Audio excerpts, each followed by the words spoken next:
Hi everyone, welcome back to sociology with Shalu. आज के इस वीडियो में हम बात करेंगे इमाइल दरखाइम के बारे में। इन्होंने आपके सोशल फैक्ट्स की बात करी। यहाँ पे जो भी norms, customs, value and traditions होते हैं ये एक्सटर्नल है एक इंडिविजुअल के लिए, लेकिन ये इन्फ्लुएंस करते हैं आपके इंडिविजुअल के बिहेवियर को। फॉर एग्जाम्पल आप ले सकते हैं मैरिज रिचुअल्स। आप जानते हैं कि इंडियन कल्चर में अरेंज मैरिज बहुत ही कॉमन ट्रेडिशन है ये, लेकिन ये एक सोशल फैक्ट है जो कि इन्फ्लुएंस करता है आपके पर्सनल डिसीजंस को। और दूसरा एग्जांपल आप ले सकते हैं वेयरिंग स्कूल यूनिफॉर्म्स।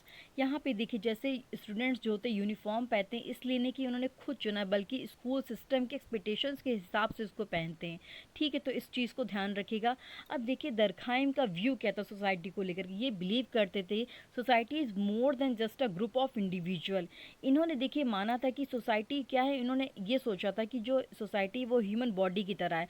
एक पर्सन जो है जिसमें सभी पर्सन क्या है, सेल हैं, और जो बॉडी है उसमें ऑर्गन्स भी हैं, सिस्टम है, फंक्शन करता है, जो कि बहुत ही कॉम्प्लेक्स है एक सेल के मुकाबले।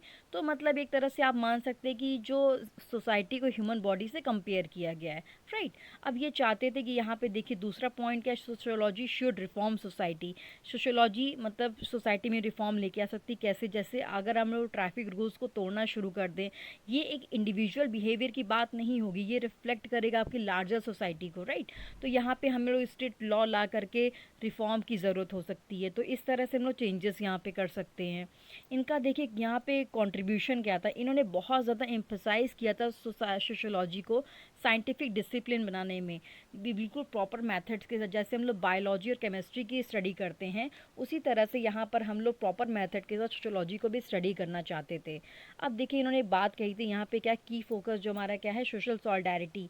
इसमें क्या होता है, ये फोर्स क्या है, ये फोर्स है सोसाइटी को जो कि होल्ड करके रखे हुए है, राइट। तो इसको आपको ध्यान रखना है। अब देखिए इन्होंने पहला क्या बताया, मैकेनिकल सॉलिडारिटी।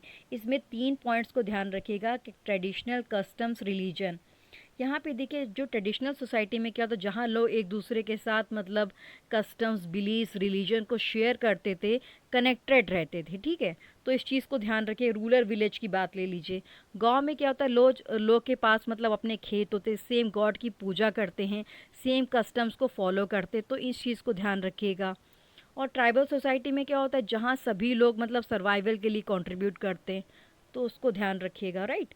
अब देखिए यहाँ पे देखिए जो आपकी मैकेनिकल सॉलिडारिटी में आपके जो लो डिवीजन ऑफ लेबर है, क्योंकि यहाँ पे सभी लोग सिमिलर वर्क कर रहे हैं, यहाँ पे बहुत ज़्यादा स्ट्रॉन्ग कलेक्टिव कोसाइंस है, क्योंकि ग्रुप में जो लोग हैं वो वैल्यूज़ को डोमिनेट कर रहे हैं, राइट।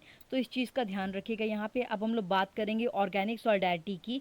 यहाँ पे जो आपकी मॉडर्न सोसाइटी में पाई जाती है, ठीक है, यहाँ पे जो लोग हैं वो इंटरडिपेंडेंस है और डिवीजन ऑफ लेबर है सोसाइटी में, राइट। अब जैसे सिटी की बात ले लीजिए आप, ठीक है, तो यहाँ पे क्या है, एक पर्सन डॉक्टर है, दूसरा टीचर है और तीसरा क्या है, डिलीवरी वर्कर।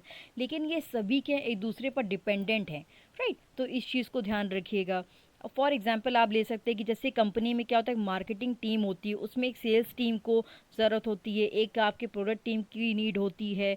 यहाँ पे सभी लोग क्या कर रहे हैं, अपने डिफरेंट टास्क को परफॉर्म कर रहे हैं, लेकिन जो सबका कंट्रीब्यूशन क्या कंपनी को कर रहे हैं। तो यहाँ पे क्या है, आपको ध्यान रखना पड़ेगा, यहाँ पे हाई डिवीजन ऑफ लेबर है, क्योंकि यहाँ पे सभी के अपने स्पेशलाइज्ड रोल हैं, राइट। ये ऑर्गेनाइज सॉलिडारिटी में क्या होता है, इस चीज़ को ध्यान रखना। यहाँ पे वीकर आपकी कलेक्टिव कोसाइंस है, लेकिन यहाँ पे बहुत ज़्यादा पर्सनल फ्रीडम है, लेकिन एक म्यूचुअल डिपेंडेंस भी है।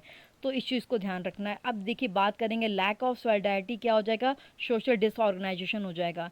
इसका मतलब क्या है, यहाँ पे जो सॉलिडारिटी अगर ब्रेक होती तो सोसाइटी जो होगी वो आपकी अनस्टेबल हो जाएगी, जिसकी वजह से आपस में क्या होगा, कॉन्फ्लिक्ट होगा, कन्फ्यूजन होगा, डिसऑर्डर बढ़ेगा। तो इस चीज़ को ध्यान रखिएगा। अब देखिए अगर आपके जो ट्रेडिशनल वैल्यूज़ अगर क्लैश होंगे तो यहाँ पे दंगे भी हो सकते हैं, कम्युनल वॉयलेंस भी हो सकते हैं। और अगर मॉडर्न सोसाइटीज़ की बात करेंगे तो यहाँ पे अगर अनएम्प्लॉयमेंट होगा, इकोनॉमिक इनक्वालिटी बहुत ज़्यादा बढ़ जाएगी, तो यहाँ पे क्या हो जाएगा, सोसाइटी में बहुत ज़्यादा अनरेस्ट हो जाएगी, बहुत डिप्रेशन बढ़ जाएगा, बहुत ज़्यादा सोसाइटी के सुसाइड के केस बढ़ जाएंगे, ठीक है। तो इस चीज़ को ध्यान रखिएगा। तो यहाँ पे ये दरखाइम का पूरा व्यू था। आई होप कि आपको सारी चीज़ें समझ में आ गई होंगी।